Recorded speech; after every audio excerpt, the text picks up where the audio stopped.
by disrupting terrorist plots and saving countless American lives. Among an outstanding national security team, I am especially grateful to Leon Panetta, who has led the CIA and our military with incredible skill. Leon, after nearly 5 decades of service, you have more than earned the right to return to civilian life. I'll have much more to say about Leon's distinguished service in the days ahead. Today, I simply want to convey, both to you and to Sylvia, the eternal gratitude of the entire nation. Thank you so much, Leon. I also want to thank Michael Morrell, who's earned the admiration of all of us who've worked with him, across government and here in the White House. In moments of transition, he's guided the CIA with a steady hand as acting director, not once but twice. And he is a consummate professional. As I said, everybody in the White House who works with him, everybody across agencies who works with him, considers him truly to be one of our most outstanding national security team members. And so, Michael, on behalf of all of us, thank you, and Mary Beth, for your continued service. As these leaders know, the work of protecting our nation is never done, and we've still got much to do. Ending the war in Afghanistan and caring for those who have borne the battle. Preparing for the full range of threats, from the unconventional to the conventional, including things like cybersecurity. And within our military, continuing to ensure that our men and women in uniform can serve the country they love, no matter who they love. To help meet the challenges of our time, I'm proud to announce my choice for 2 key members of my national security team.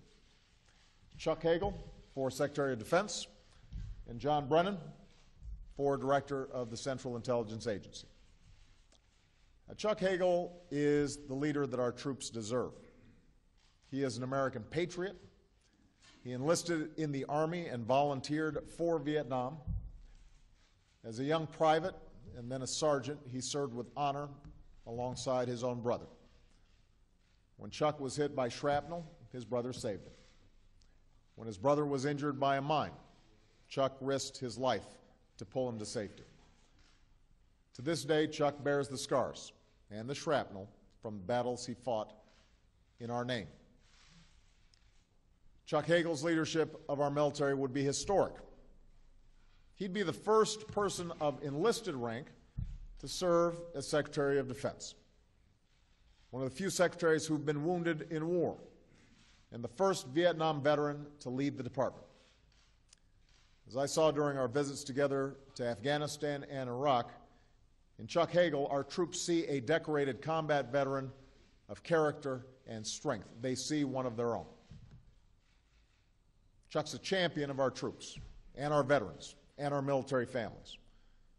As a leader at the VA, he fought to give our veterans the benefits they deserved.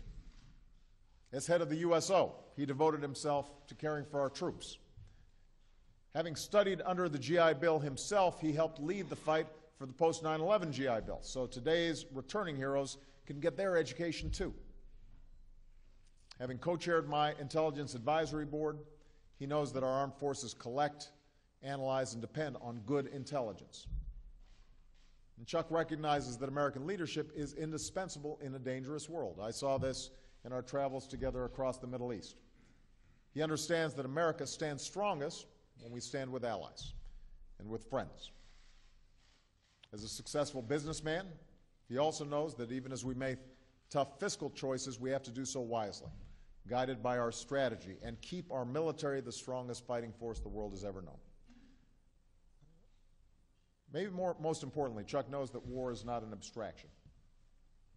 He understands that sending young Americans to fight and bleed in the dirt and mud, that's something we only do when it's absolutely necessary.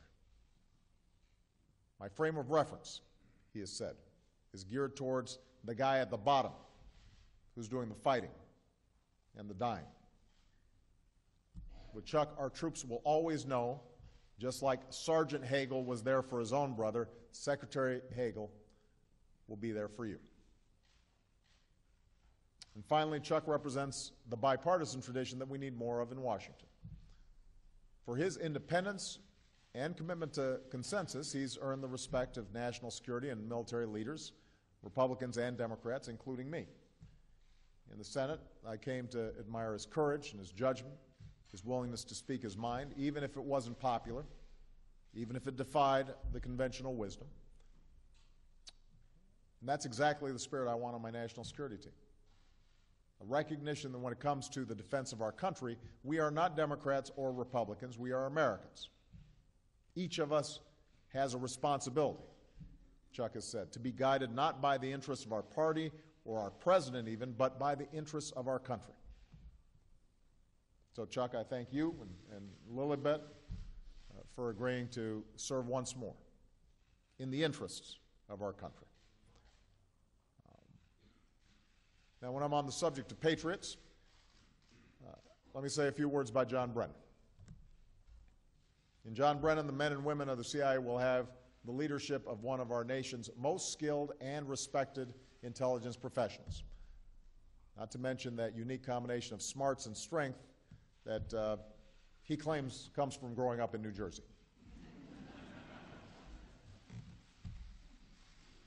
A 25-year veteran of the CIA, John knows what our national security demands. Intelligence that provides policymakers with the facts, strong analytic insights, and a keen understanding of a dynamic world. Given his extensive experience and travels, which include, by the way, traveling through the Arabian Peninsula where he camped with tribesmen in the desert, John has an invaluable perspective on the forces, the history, the culture, the politics, economics, the desire for human dignity, driving so much of the changes in today's world. Having held senior management, analytic, and operational positions at the agency, John's committed to investing in the range of intelligence capabilities we need, technical and human. He literally built and then led the National Counterterrorism Center. And he knows the risks that our intelligence professionals face every day. John has lost colleagues and friends, heroes whose stars now grace that memorial wall at Langley.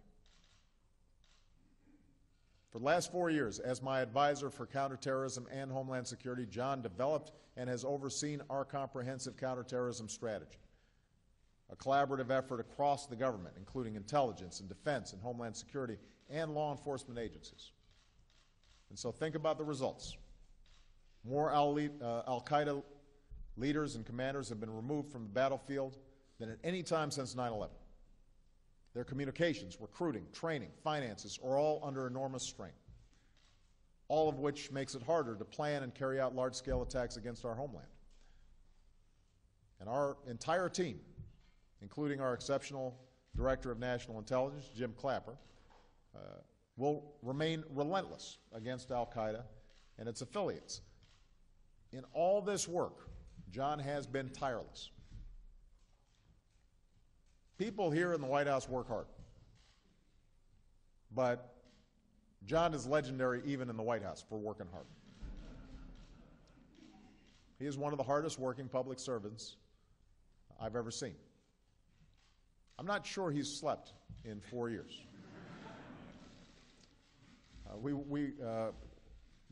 When I was on Martha's Vineyard, John came and did the press briefing. It was in the summer, it's August. He's in full suit and tie. And one of the reporters asked him, don't you ever get any downtime? And John said, I don't do downtime. He's not even smiling now.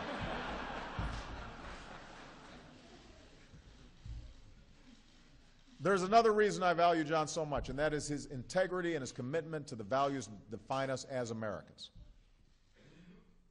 He has worked to embed our efforts in a strong legal framework. He understands we are a nation of laws. In moments of debate and decision, he asks the tough questions, and he insists on high and rigorous standards. Time and again, he's spoken to the American people about our counterterrorism policies because he recognizes we have a responsibility to be open and transparent as possible. And so, John, you've been one of my closest advisors. You've been a great friend. I'm deeply grateful for your extraordinary service. I'm even more grateful for Kathy's willingness to put up with you. And I am grateful to both of you for your willingness to take this assignment. Today I can say to the men and women of the CIA, in Director John Brennan, you will have one of your own, a leader who knows you, who cares for you deeply, and who will fight for you every single day. And you'll have a leader who has my complete confidence and my complete trust. Now, as I said, the work of defending our nation is never done. My number one criteria in making these decisions was simple. Who is going to do the best job in securing America? These two leaders have dedicated their lives to protecting our country. I am confident they will do an outstanding job. I urge the Senate to confirm them as soon as possible so we can keep our nation secure and the American people safe. And so, Chuck and John, congratulations. And with that, I want to invite each of these leaders on stage to say a few words, starting with Mr. Leon Panetta.